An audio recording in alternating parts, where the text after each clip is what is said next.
welcome to Date Night. I'm Andrea. And I'm David, and welcome to Date Night 2. We went on a date to Lincoln Center to see Company. and it was fun. The end. Yeah. We went to see Company 2 nights ago at Lincoln Center. It was the spring gala for the New York Philharmonic, and it was at Avery Fisher Hall. They did a semi-staged performance in front of a 35-piece orchestra. Okay. It was a 4-show run over 3 days.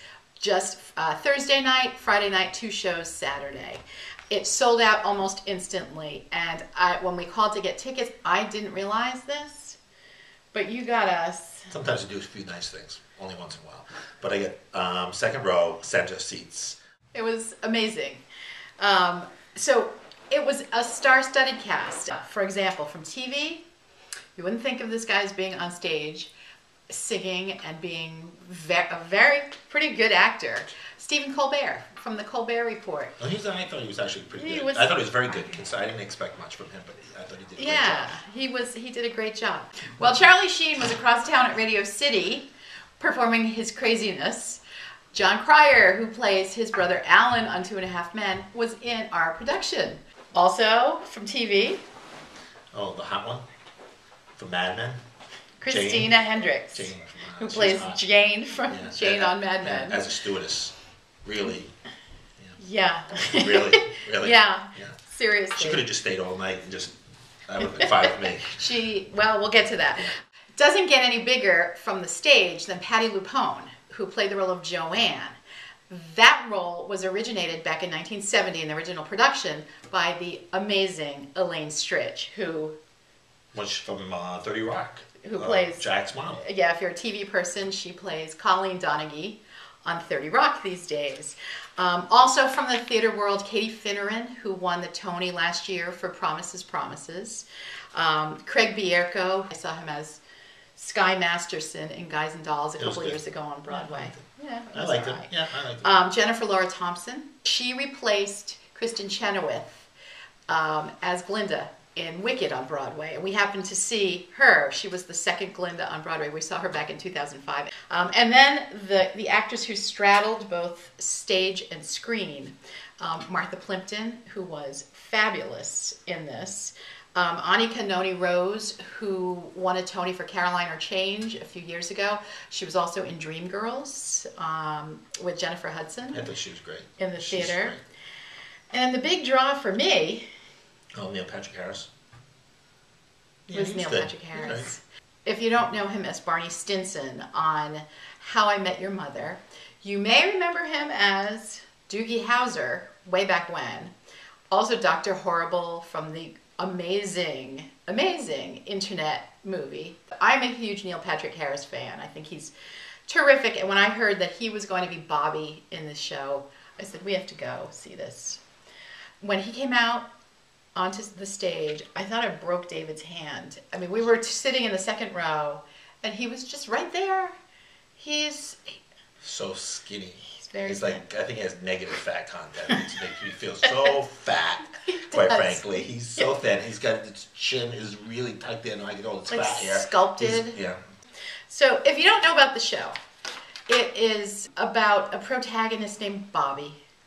Bobby baby, Bobby baby, Bobby booby. Anyway, I won't sing. You don't need to listen to me sing. I won't. He's a commitment phobic bachelor who is celebrating his 35th birthday, and he's really struggling with the realities of dating and settling down. What the show is about is he's examining the relationships of his closest friends, who are 5 couples, right? 5 couples. Yeah, and 3 hot chicks. And 3 hot chicks, some of his own relationships. Yeah. Sondheim describes Bobby as the camera. And both Bobby and the score, Sondheim's score, is what really binds these very entertaining vignettes together. And the first time the whole cast came together and performed on stage was the debut performance on Thursday night, which is amazing. The director, Lonnie Price, had a big challenge because these actors were all over the country doing their regular projects. What Lonnie Price would do was he hired a bunch of stand-ins. So they actually, what I read was they were stand-ins from Pace University over at Stephen Colbert's TV studio, so that he wasn't rehearsing in a vacuum.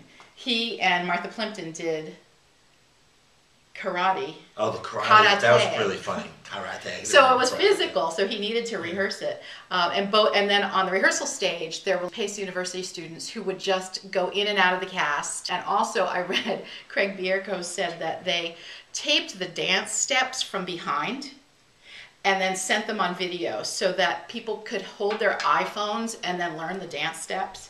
He said the only hard part when we came on stage finally to perform it was learning how to do it with our hands down because we weren't holding our iPhones anymore. I connected with the show. I'd never seen it before. As soon as the music began, I connected with it and fell madly in love with it. First, the music from the early 70s, late 60s, that bossa nova kind of music. It's loungy. I have a lot of it on my iPod, believe it or not. There's something about it that just really appeals to me. I liked that they had so many very talented people come together in one spot for a brief period of time and were able to pull together a performance so great with so little practice. I thought that was amazing. I liked Christina Hendricks because I love her from Mad Men because there isn't anybody sexier on the planet. She's like Marilyn Monroe on stage. Well, she was, and she stripped down to just a silk slip on stage, and we were sitting right there. You could see everything. She is not padded on Mad Men. Put it that way. Those are real. No matter how unbelievable her body is, her facial expressions and her eyes are just the most. She's just gorgeous. She is. Her comic timing was really, really funny. I also really loved New York City in 1970 with the lights around the stage of skyscrapers of the buildings. So you got that feeling of the Upper East Side in 1970, which I always had a really glamorous vision in my head of Uncle Bill's apartment from Family Affair. I always fantasized that someday I would grow up and I would live in Uncle Bill's Fifth Avenue apartment. Well, then Patti LuPone, she has the most beautiful lips. I mean, I don't know if you notice how they look, how they roll, but they're beautiful. And then she just lit it up. I was so happy with the second row. She does a song called Ladies Who Lunch near the end of the second act. Yesterday I went back and looked at the YouTube of Elaine Stritch doing the same song. Elaine Stritch is more, I would say, sardonic. I found Patti LuPone to be bitter. Yeah, it was very good. She's amazing. We saw her in Gypsy a couple of years ago on Broadway, and when she did Rose's Turn, which is the 11 o'clock number in Gypsy, oh my God, it was chills, and it was an ovation. It was a standing ovation in the middle of a play. I don't think I've ever had experienced a standing ovation in the middle of a play, but she's got that sort of dramatic... Right, but I think when you think back about what she was doing with Bobby character, trying to snap him around into really taking responsibility for commitment and things, I think that bitterness really played really well with Neil Patrick Harris. It probably didn't play as well on the original when Elaine did it with, I don't know who played Neil Patrick Harris, probably played Bobby. Dean Jones. Dean Jones, okay. I think it did pretty well. So what were some highlights of the show for you? So I liked the dancing scene. I'm not good with names, but the woman with the legs, well, you saw her in Chorus Line. Chrissy Whitehead, who played Kathy. I think all the three girlfriends that Robbie had were really cute. And I love that other scene where they all came together and they sang and they had hats on. Side by side by side. Right. That was the ensemble number to open the second act, and there was so much joy in that. It was the full ensemble. It was vaudevillian. Yeah.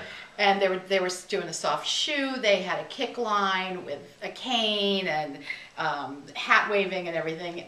It was really cute. There was just a lot of wonderful talent in one place, and each person brought something special to it. They did. How about as Amy, Katie Finneran, who did the really fast chatter about not getting married. Oh, that was unbelievable. She was so funny. And she is about to get married, and she has ice cold feet. And that was another piece that I looked up yesterday on YouTube, and I found Madeline Kahn doing the piece. If you look it up on YouTube, Madeline Kahn, I was crying yesterday because she just brings tears to my eyes. She died so young. She was 57 when she died of ovarian cancer. And so that YouTube clip and my other very favorite YouTube clip, completely off topic, but also Madeline Kahn, is her with Grover. Another piece to check out. In fact, I'll post it somewhere. Who was the guy that sang with I keep calling him Bonnie, but Neil Patrick Harris. Bobby. And he said to him, have you ever had these feelings like you could have a homosexual relationship with somebody? Oh. And then the audience just laughed. Craig They're like, Bierko. oh my God, yes. It Okay, was that was really funny. really funny scene. Craig Bierko was adorable. It was good. And then Neil Patrick Harris cute. goes, he just touches his chin and he goes, no. Well, really? You know, and the whole audience got the joke. Yeah, exactly. So, and it was fun. very cute. Speaking of Neil Patrick Harris, his final song it was just beautiful. Being Alive. He was sincere. He was charming. He was sweet. Again, we could see the tears in his eyes. He's very talented. As he sang, he can do so many different things. It just said to me again that, you know, you have these opportunities in life where once in a while some great things happen. This was it, 4 nights? 4 performances. That's it. Over 3 days. So, you know, to take advantage of something special when it comes up and then to be where we are now and to go into the city and do that and have a great day, it just lasting memories. Yeah, it was a great date. And then the ending was really great for me because thank you very much for finding me that parking space right out front. Oh, parking space right outside. Right up front, like center. legal Free parking space. Yeah, the car was still there on the other end, which was a benefit.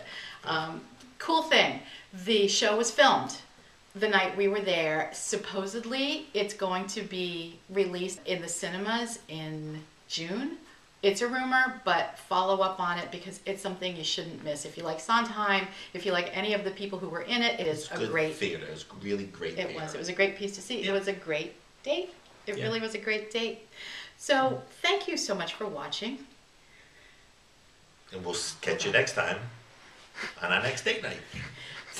It took me to try that again. And she wants to say one more thing. No, you should say it. You should say I'll say thanks for watching. You say. Yeah. We'll catch you after our next date. Okay. We can say that. Okay. Okay. We'll catch you after our next date. How about if we do it to the camera? Okay, we'll do that. Okay. So stop. Let's finish this. So thanks so much for watching. And we'll catch you next time after our next date. Let's try that again. Okay. Your face is bright red. Your face is like a tomato. Okay, stop. Thanks for watching Date Night. And so we'll catch you next time after our next date. So we'll catch you next time. We're out. Okay. See ya. Out of here. Okay, ready? So. Not so. Okay, so we're out. Thanks so much for watching. And we'll catch you next time. You said I'll catch you next time. We'll catch you after our next date. Okay, I'll catch you. I'll catch you after We'll next catch time. you. We'll catch you. Okay. Thanks so much for watching. We'll catch you next time. On. Thanks so much for watching. We'll catch you next time. Why can't you finish it? Just that's all you need to say. We should just repeat this on and on. Should have the ending. It should go back and forth like that. Start over. Okay. Will I So, go? Thanks so much for watching. we'll catch you next time after our next date.